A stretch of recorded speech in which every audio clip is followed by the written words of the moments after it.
Good afternoon students.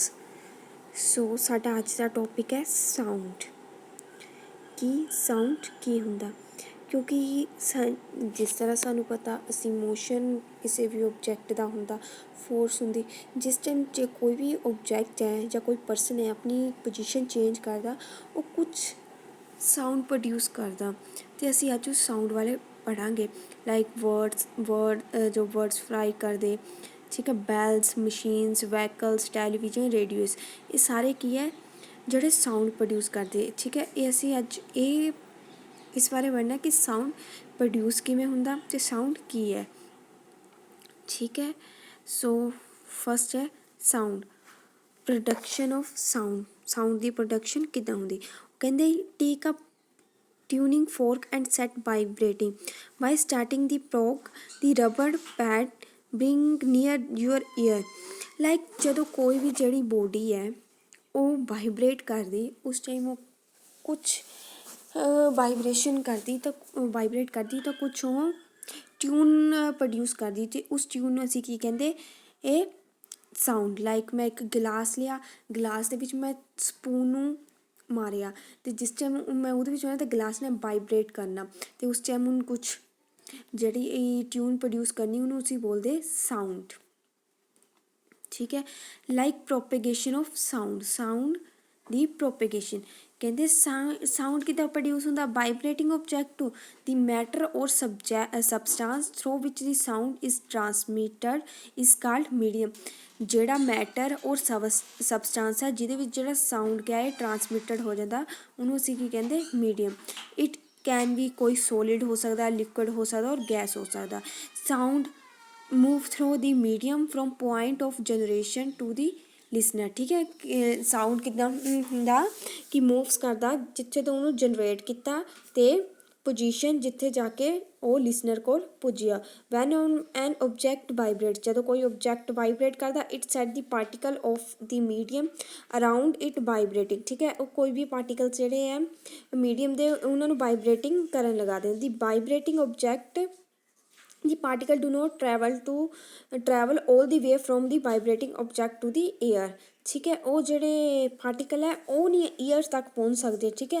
A particle of medium is contact with the vibrating object ਜਿਹੜੇ medium के particle है वो vibrating object ਨਾਲ ਜਿਹੜੇ कंटैक्ट ਵਿੱਚ आते first displaced from its equilibrium position किहदे ਵਿੱਚ डिसप्लेस्ड ਹੁੰਦੇ ਜਿਹੜੀ इक्विलिब्रियम पोजीशन है it then exert the force on adjacent particles ਜਿਹੜੇ ਉਹਦੇ एडजस्टेंट पार्टिकल्स ਹੁੰਦੇ ਉਹਨਾਂ 'ਤੇ कुछ फोर्स एक्सर्ट करदी एज दी रिजल्ट ਜਿਹੜੇ एडजस्टेंट पार्टिकल्स है वो की हो जाते डिसप्लेस्ड हो जाते अपनी पोजीशन ऑफ रेस्ट तो और जिस टाइम वो अपनी पोजीशन ऑफ रेस्ट तो ਜਿਹੜੇ डिसप्लेस्ड ਹੁੰਦੇ उस टाइम ਜਿਹੜੇ पार्टिकल्स है ओरिजिनल पोजीशन ते आते तो यह प्रोसैस जिदा कंटिन्यू होंदा रहिंदा ते जदों तक जिहड़ा साउंड है वो ईयर तक ना पहुँचे ठीक है जदों तक कोई भी जिहड़ा साउंड है वो ईयर तक ना पहुँचे मतलब कि जिहड़े कोई भी पार्टिकल्स है उन्हां चों कुछ वेव्स निकलदियां वो वेव्स उदों तक अपनी जिहड़ी पोजीशन है इक्विलिब्रियम पोजीशन चेंज होंदी रहिंदी है जदों तक जिहड़े पार्टिकल्स है साडे ईयर्स तक ना पहुँचन ठीक है। एयर क्या हुंदा मोस्ट कॉमन मीडियम हुंदा जिहदे विच जिहड़ा साउंड ट्रैवल हुंदा ठीक है। कोई भी पार्टिकल्स नूं जिहड़ा एयर दे मीडियम च जिहड़ा की हुंदा ट्रांसफर हुंदा ठीक है। सो नैक्सट है साढ़े पास sound needs a medium to travel कि कोई भी साउंड होवे उन्होंने जिहड़ा ट्रैवल करने लिए कुछ ना कुछ मीडियम जरूर चाहिए होवे अगर मीडियम नहीं होवे तो जिहड़ा साउंड है प्रोड्यूस नहीं हुंदा ते सानू सुनाई नहीं दिंदा। एग्जाम्पल है एक साउंड क्या है एक मकैनिकल वेव है जिहड़ी की है नीड सानू material medium like air water steel etcetera ठीक है जिहदे लई सानू मीडियम चाहिए होंदे किहड़े air water steel and etcetera काहदे वास्ते उहदे प्रोपोगेशन वास्ते ठीक है। ये वैक्यूम विच जिहड़ा ट्रैवल नहीं कर सकता ठीक है। इहदे लई असीं एक्सपैरीमेंट करदे एक असीं की लैना जार लैना उहनूं की असीं उपरों एन टाइटली बंद कर देना उहदे विच एक बैल लगानी असीं स्विच दे नाल एक बैल लगानी दूसरे पासे असीं उहदों नीचे तो असीं उहनूं की दे देना वैक्यूम पंप लाइक देखो इस डायग्राम विच एक जार लिया ठीक है। इलैक्ट्रिकल कनैक्शन दिते, स्विच लगाया, कॉर्क लगाई, बैल जार है, इलैक्ट्रॉनिक बैल लगाई तो वैक्यूम पैंप लगाया। जिस टाइम मैं स्विच ऑन करना फस्टली जिहड़ी बैल की आवाज़ मैनूं क्या है सुनाई देनी। नैक्सट जिस टाइम मैं वैक्यूम पंप ना उहदे विच एयर मतलब एयर उहदे विच ट्रांसफर कर देनी, और एयर मैं इन्नी ट्रांसफर कर देनी ना कि जेह्ड़े जिहदा जार है टोटली फिल हो जाना। और नैक्सट मैं जिहड़ा स्विच ऑन करना तो जिहड़ी बैल की आवाज़ होनी वो मैनूं सुनाई नहीं देनी। ठीक है, इसलिए ये की कहंदा है कि जिहड़ा साउंड है उन्होंने नीड्स कोई भी उन्होंने मीडियम चाहिए होंदा ट्रैवल करन वास्ते। नैक्सट है साढ़े पास characteristics of sound. Sound wave दियां केह्ड़ियां करैक्टरिस्टिक्स होंदियां। 3 होंदी है frequency, amplitude and the speeds. ठीक है, जिहड़ा साउंड वेव है ग्राफिक फॉर्म शो कर रहा, कहते फिगर 12.8 विच ग्राफिकल इन्हां दी फिगर्स है ये रिप्रजेंट कर रहा। इहदे विच की दस रहे which represent the how density and pressure change when sound wave moves in the medium। Figure see कि डेंसिटी और प्रैशर किद्दां चेंज हो रहे जिस टाइम जिहड़ा साउंड है वो मीडियम विच जा रहा। एवरेज डेंसिटी और प्रैशर उपर जिहड़े हुंदे उन्हां नूं बोलदे क्रस्ट, नीचे जिहड़े हुंदे उन्हां नूं बोलदे सी थ्रो। ठीक है, as well as very distance above and below average value density of the pressure किद्दां जा रहे, विचों अबव जा रहे, विच बिलो जा रहे, अबव बिलो। ठीक है, इस तरह वो डिस्टेंस ट्रैवल कर रहे ना ही। फिगर 2.8 फिगर ने represent the density and pressure variation respectively as the sound wave propagate in medium combined for practical crowd and represent the upper portion curve.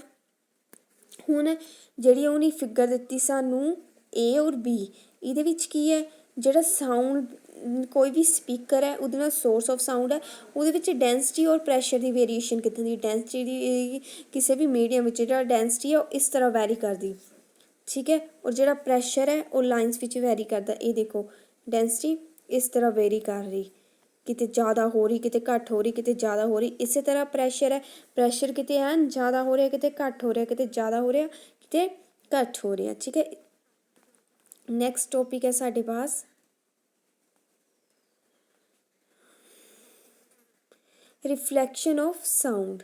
Sound the reflection, sound bounce off solid और liquid like रबड़ ball bounce off the ball. ठीक है, ball कि कहते sound कितों भी bounce हो सकता, solid तो लिक्विड हो। जिदा मैं रबड़ बॉल नूं कंध ते मारा, कोई भी बॉल लवां मैं कंध ते मारा। ठीक है, लाइक लाइट जिस टाइम असीं लाइट जगांदे ना तुसीं देखियो ਉਹਦੇ ਵਿੱਚ ਵੀ ਕੁਛ ਸਾਊਂਡ ਪ੍ਰੋਡਿਊਸ ਹੁੰਦਾ। Reflect at the surface of the solid ਔਰ liquid and flow the same law of reflection as follow। ठीक है, have studied the earlier the direction in which the sound is incident and the reflected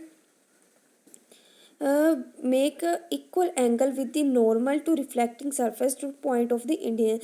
जिस time ਜਿਹੜੀ sound waves ਹੈ ਉਹ reflect ਕਰਦੀਆਂ ਉਹ ਕੀ ਕਰਦੀਆਂ ਇਕੁਅਲ ਐਂਗਲ ਬਣਾਉਂਦੀਆਂ ਕਾਹਦੇ ਨਾਲ normal to the reflecting surface at the point of incidence and the three are the same planes। The obstacle of the large size and may polished or rough is needed to reflection। क्या ਕੀ ਕਹਿੰਦੇ ਜਿਹੜਾ obstacle ਹੁੰਦਾ large side ਦਾ ਜਿਹੜਾ ਕਿ polish ਕੀਤਾ ਹੁੰਦਾ ਜਾਂ rough ਹੁੰਦਾ ਉਹ ਨੀਟ ਸਾਨੂੰ ਮਤਲਬ ਨੀਡਡ ਹੁੰਦਾ ਕਾਹਦੇ ਵਾਸਤੇ for the reflection of the sound ਵਾਸਤੇ। स्पीड ऑफ साउंड देखो in different media at 20 degree Celsius। solid which पहला substance in दूसरी second which है speed in meter per second। aluminium 6420, nickel 6040, steel 5960, iron 5950, brass 4700, glass ठीक है flint 3980। at the water sea water ਵਿੱਚ 1531, water distilled ਵਿੱਚ 4098, ethanol methanol ਵਿੱਚ ਹਰੇਕ ਦਾ ਮਤਲਬ ਡਿਫਰੈਂਟ ਦੱਸਿਆ ਹੋਇਆ। ਲਾਈਕ ਗੈਸਿਸ ਵਿੱਚ ਕਿੱਦਾਂ ਹੁੰਦੀ ਏਅਰ ਵਿੱਚ 346, ਆਕਸੀਜਨ 316 ਅਤੇ ਸਲਫਰ ਡਾਈਆਕਸਾਈਡ 230। ठीक है बच्चों, सो नेक्स्ट है साढ़े पास रेंज ऑफ हेयरिंग। ਜਿਹੜਾ नॉर्मल ह्यूमन बींग्स है ਉਹਦੀ ऑडेबल रेंज ਹੁੰਦੀ 20 हर्ट्स टू 20,000 ਹਰਟਸ, ਠੀਕ ਹੈ, ਜਿਹੜੀ ਕਿੰਨੀ ਹੁੰਦੀ 20 ਹਰਟਸ ਟੂ 20,000 hertz, ठीक है। Children under the age of 5 and some animals such dogs can hear up to 25 hertz, मतलब 1 hertz, 1 hertz is equal to 1000 hertz। ਜਿੱਦਾਂ ਜਿੱਦਾਂ ਜਿਹੜੇ ਇਨਸਾਨ ਹੈ ਉਹ ਪਹਿਲਾਂ ਤਾਂ ਗਰੋ ਹੁੰਦਾ ਰਹਿੰਦਾ ਬੱਚੇ ਤੋਂ ਯੰਗ ਏਜ ਤੱਕ, ਉਸ ਟਾਈਮ ਜਿਹੜੀ ਉਹਦੀ ਹੇਅਰਿੰਗ ਪਾਵਰ ਹੈ ਜਿਹੜੀ ਵੱਧਦੀ ਰਹਿੰਦੀ, ਬਟ ਜਿੱਦਾਂ ਜਿੱਦਾਂ ਉਹ ਅੱਗੇ ਉਹ ਆਪਣੀ ਬੁਢਾਪੇ 'ਚ ਜਾਂਦਾ, ਓਲਡ ਏਜ 'ਚ ਜਾਂਦਾ, ਉਦੋਂ ਤੋਂ ਜਿਹੜੀ ਉਹਦੀ ਸੁਣਨੇ ਦੀ ਪਾਵਰ ਆ ਫਿਰ ਉਹ ਕੀ ਹੁੰਦੀ ਰਹਿੰਦੀ, ਘੱਟ ਹੁੰਦੀ ਰਹਿੰਦੀ, ਠੀਕ ਹੈ। ਨੈਕਸਟ ਦੇਖੋ ਹਿਊਮਨ ਈਅਰ ਦਾ ਸਟਰਕਚਰ ਕਿੱਦਾਂ ਦਾ ਹੁੰਦਾ, ਕਿਉਂਕਿ ਹਿਊਮਨ ਈਅਰਸ ਕਾਹਦੇ ਨਾਲ ਸਾਊਂਡ ਨੂੰ ਹੇਅਰ ਕਰਦਾ, ਸਾਊਂਡ ਨੂੰ ਹੇਅਰ ਕਰਦਾ ਆਪਣੇ ਈਅਰਸ ਨਾਲ। ਹਿਊਮਨ ਈਅਰ ਦਾ ਸਟਰਕਚਰ ਕਿੱਦਾਂ ਦਾ ਹੈ, first outer ear is called pinna, its collects the sound from the surrounding, the collect sound passes through the auditory canals. It at the end of the auditory canal there is a thin membrane called the eardrum, ਜਿਹੜੀ thin membrane ਹੈ ਉਹਨੂੰ ਕੀ ਕਹਿੰਦੇ, ਇਹ eardrum, ਠੀਕ ਹੈ। ਔਰ tympanic membranes, when a compression of the medium reaches the eardrums the pressure on the outside of the membranes increase, this time ਉਹ ਕਿੱਥੇ ਪਹੁੰਚ ਜਾਂਦਾ, ਈਅਰ ਡਰਮਸ ਦੇ ਮੀਡੀਅਮ 'ਤੇ ਰੀਚ ਕਰ ਦਿੰਦਾ, ਔਰ ਪ੍ਰੈਸ਼ਰ ਜਿਹੜੀ ਆਊਟਸਾਈਡ ਮੈਂਬਰੇਜ 'ਤੇ ਕਿਆ ਹੋ ਜਾਂਦਾ, ਇਨਕਰੀਜ਼ ਹੋ ਜਾਂਦਾ, and forces the year drums to inward, ਔਰ ਜਿਹੜਾ ਈਅਰ ਡਰਮ ਨੂੰ ਫੋਰਸ ਕਰਦਾ ਕਿ ਮੈਨੂੰ ਅੰਦਰ ਲੈ ਕੇ ਜਾ। Similarly ear drum moves outward when the rarefaction reaches it, in this way the eardrum vibrates ਹੁੰਦਾ, and the vibrates are amplified several times the 3 bones, ਠੀਕ ਹੈ, 3 bones ਤੋਂ ਸਰਵਲ ਟਾਈਮਸ ਹੁੰਦਾ। ਉਸ ਤੋਂ ਬਾਅਦ ਇਨ ਦੀ middle air transmit the ਐਂਪਲੀਫਾਈਡ pressure to variation, ਜਿਹੜਾ middle air ਹੈ ਉਹਨੂੰ ਕੀ ਕਰਨਾ, ਜਿਹੜੀ ਐਂਪਲੀਫਾਈਡ ਪ੍ਰੈਸ਼ਰ ਹੈ ਉਹਨੂੰ ਵੇਰੀਏਸ਼ਨ ਚੇਂਜ ਕਰ ਦੇਣਾ। Received from sound wave inner year, ਮਤਲਬ ਇਹ ਜਿਹੜੇ ਸਾਡੇ ਡਿਫਰੈਂਟ ਈਅਰ ਦੇ ਵਿੱਚ ਪਾਰਟਸ ਹੁੰਦੇ ਉਹ ਕੀ ਕਰਦੇ, ਡਿਫਰੈਂਟ ਵਰਕ ਪਰਫੋਰਮ ਕਰਦੇ, ਕਿ ਜਿਹੜੀ ਸਾਡੀ ਆਵਾਜ਼, ਅਸੀਂ ਕੋਈ ਵੀ ਸਾਊਂਡ ਸੁਣਦੇ ਉਹਨੂੰ ਸਾਡੇ ਈਅਰ ਤੱਕ ਪਹੁੰਚਾ ਕੇ ਅਤੇ ਸਾਡੇ ਕਿੱਥੇ ਤੱਕ, ਨਰਵ ਸੈੱਲ ਤੱਕ ਪਹੁੰਚਾ, ਜਿਹੜੇ ਸਾਡੇ ਬ੍ਰੇਨ ਤੱਕ ਇਹ ਚੀਜ਼ ਹੈ ਲੈ ਕੇ ਜਾਵੇ। ਕਿਹੜੀ ਨਰਵ ਤੱਕ ਲੈ ਕੇ ਜਾਂਦੇ, ਆਡੀਟੋਰੀ ਨਰਵ ਤੱਕ, ਠੀਕ ਹੈ, ਜਿਹੜੇ ਇਲੈਕਟ੍ਰੀਕਲ ਸਿਗਨਲ ਸੈਂਡ ਕਰਦੇ ਸਾਊਂਡ ਵੱਲੋਂ। ਸੋ ਸਟੂਡੈਂਟਸ, ਇਹਦੇ ਨਾਲ ਤੁਹਾਡਾ ਟੋਪਿਕ ਖਤਮ ਹੋ ਰਿਹਾ, ਅਤੇ ਤੁਸੀਂ ਕਰ ਲਓ ਈਅਰ ਦਾ ਨੀਟ ਐਂਡ ਕਲੀਨ ਡਾਇਗ੍ਰਾਮ ਬਣਾ ਕੇ ਲੈ ਕੇ ਆਉਣਾ ਚਾਰਟ 'ਤੇ। So good bye student and take care.